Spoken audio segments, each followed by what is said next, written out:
What's good, YouTube? Today we're going to be trying out the Dark Gaia list that actually top 8'd recently at RBET.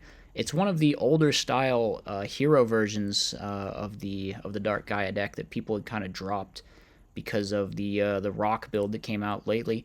But it's the same kind of Prisma box idea, I guess, where you send big piece with the Prisma, and you can also send Ocean with Prisma. You can send a bunch of things with Prisma to set up your big fusion spells, which is neat. So yeah, it's kind of like a weird like discount hero beat version of the deck where you're playing more fusion spells, and you dark calling into the big boy, which dark calling into the big boy is definitely a good feeling for sure. That being said, I've never really been a fan of this version of the deck. I always kind of, well, I didn't like the rock build either, but I think the rock build is my preferred version, and like this is also always struck me as like kind of just worse hero beat, I guess, in a way. But yeah, I don't really know. I haven't played the deck a whole lot. I just kind of like on a surface level don't really like what it is. I think Prisma is just really It's like you don't actually get value off of the Prisma effect. It just sets up your fusion spells, which like there are other ways you can set up your fusion spells. That being said, this has been a popular build of the deck for a while. I think only recently people started playing that other rock build, but neither one has done particularly well, particularly often. So definitely big headline news anytime Dark Gaia tops an event. And so we're going to be trying out the deck. We can go through it really quick, I guess. They got the big piece in the Grand Mole. These are basically the only rocks you play, except I guess, oh, he's on Jiu-Jitsu as well. Do the other builds play like some other rock in this slot, or are they just also on Jiu-Jitsu? Maybe Jiu-Jitsu is more common than I think, but I don't really know. I feel like it might be a little bit spicy to have this in here. I'm not exactly sure. I haven't kept up with this build a whole lot. They're on like a random Snowman Eater. Prodigy is really good. I definitely like that. Warrior Lady as well, just to get off the Rhoda. Understandable. Double Mally Edge with double Caius. And then, of course, you got to have that Gores in there. Triple Dark Calling, double Miracle. I think that's pretty standard ratios. The same with the Rhoda E-Call. The trap lineup's a little funny. I've never really liked Return in here. People like playing Return in like Diva Hero and this deck now, and also Vayu. And I think it's a little bit of an iffy card in those kind of decks where it's just like it feels so win more. Like you're not resolving Return unless you've for any value unless you've already like used big fusion spells and stuff. And like your real problem in this kind of deck is that your hands are like slow and you need to get your setup. And Return just doesn't fix that problem, I don't think. But people like having it. I understand like the preference for having Return, because Return can just like steal you games for no reason, which in tournaments against really good players that definitely matters. So I'm not saying you shouldn't. I'm just not sure I would if I built this deck, but yeah. And then you got to have that one Cyber Dragon to send off the Prisma, and you got to have all the traps because, like I said, your deck's kind of slow, so you definitely need defense. All right, side deck, you got just a bunch of standard stuff. You got a Super Poly in here, actually, so there's a Raptinus in the extra. Pretty funny. That is just some excessive Gemini hate. I guess the Gemini deck kind of fallen out of style recently, largely because people kept citing Super Poly, which just felt so mean. It felt so obnoxious, honestly. The Fossil Dine is, of course, you got to have because it's a rock monster. Then also on Limb, I think this was a pretty good choice, probably, because there were 2 Lightsworn decks in top 8. So that deck's definitely seeing a resurgence lately. Maybe more people got to go back on that Light Imprisoning Mirror in the side deck. They also have the Shadow one. You can play both of them in here. That's pretty cool. So yeah, that's the deck, and we're going to look at a couple replays. Now, first replay was up against... oh, man, share if you play. Share if you play. If you have any doubts, the Gravekeeper is the worst deck in Edison format. I'm sure this replay will convince you otherwise. This guy goes turn 1... Royal Tribute Necro Valley Spy in both games. In both games. Spoilers. But, like, yeah. He does it twice, and it just doesn't matter because the deck is so bad. It's just so garbage. I don't know. Oh, man. Okay, well, we're gonna watch me... We're going to watch me grind my way to victory against Gravekeepers. Here we go. We get Mirror Force, but that's fine. We get a draw 1 in the end phase. Draw another Dark Calling. Not exactly a particularly live call. Try to bait him into popping my MST, but he doesn't fall for it. Unfortunate. We draw into Sidra, trying to bait out this back row, but it's not happening for us. I try to Typhoon the Necro Valley. We get bribed. That's okay, though. We draw into something that's useful. at least in terms of outing one of his monsters. So we can clear everything, and then he's got a main deck knock in his hand, which, yeah, maybe not the best choice. Card is kind of dead and useless in this situation. I forgot this thing was 25, so I just swung into it like an idiot. Just ignore my dumbassery. So he take out the few. He just set passes here, which is weird. He could have summoned the commanded and then outed my Sidra, but he just like doesn't. So I'm like, all right. And then he blind Typhoons and just tries to crash command it and then blind Allure. That entire freaking turn was just wild, man. Like blind Typhoon, blind Allure. What are we doing here? We're just playing blind. So we get knocked. I'm like, okay.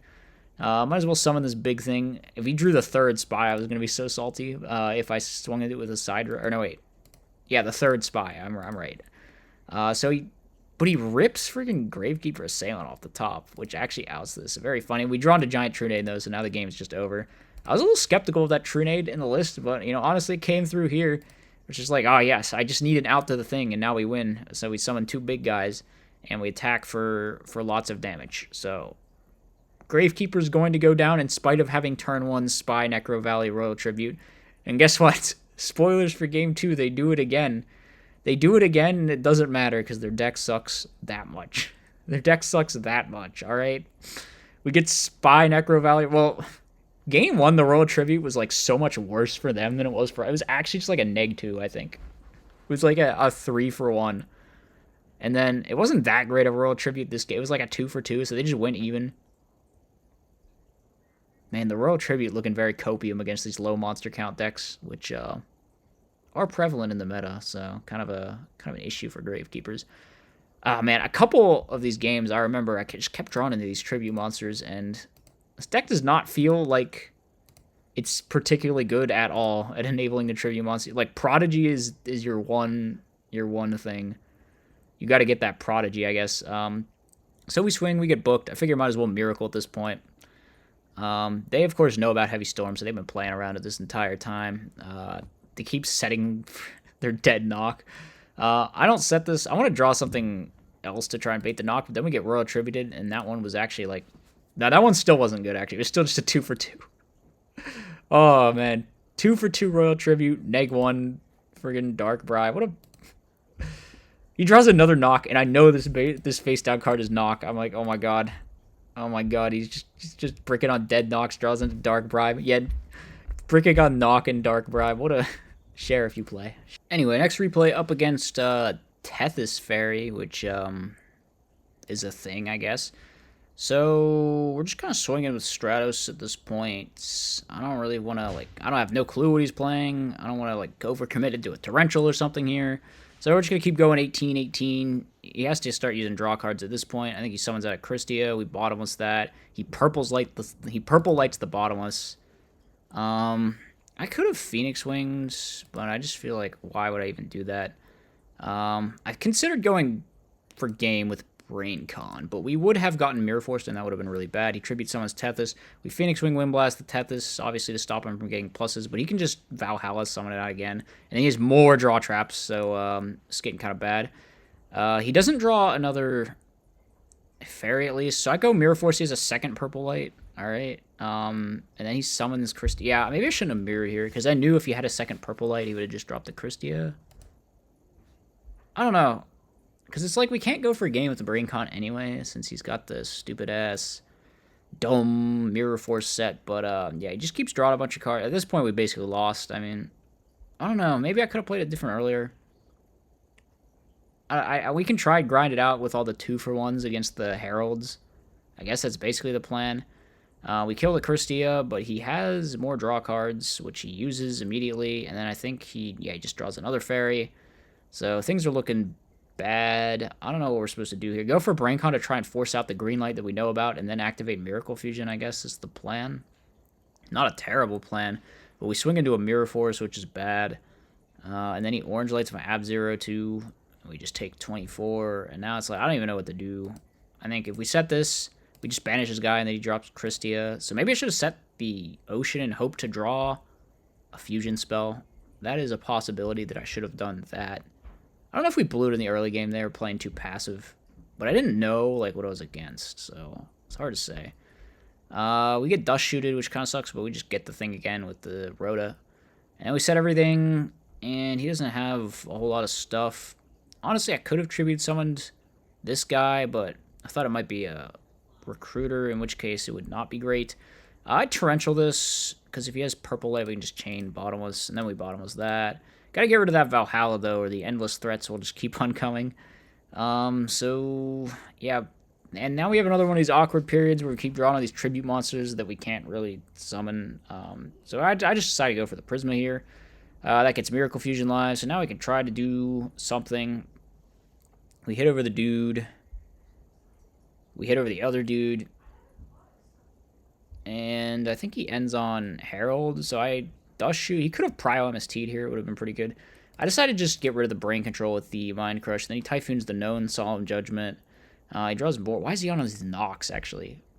All my opponents are losing to, like, just playing too many Knock in their side deck. I don't know. Or in the Gravekeepers case, they're playing too many Knock in their main deck. His Mirror Force again, which is, I guess, rough.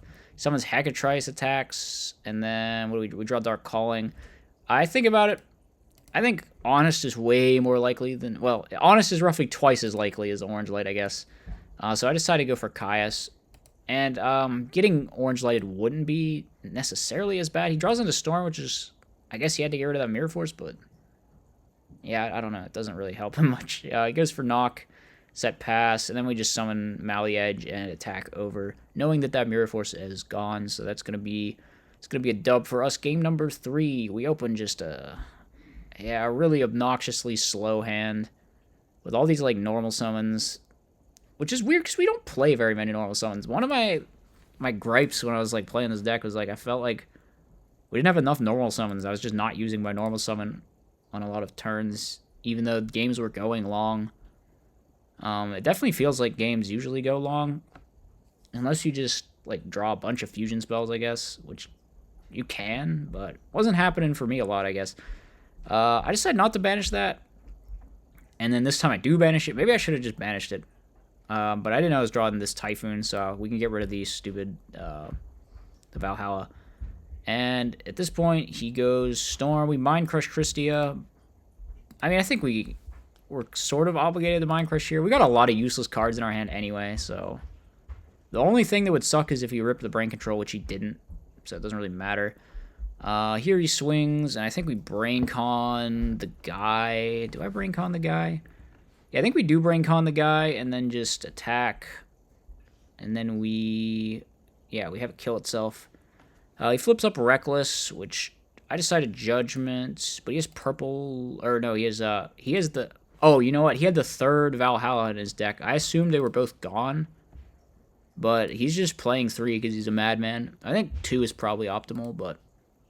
yeah, he was on a build with 3, so I did not see that coming. And then we just die here because he can Orange Light my dude. So, unfortunate loss there to Tethys Fairy. As always, be sure to like, comment, and subscribe. Furthermore, if you enjoy my content, you should think about becoming a channel member. You get access to tons of bonus content, and it's a great way to help support the channel.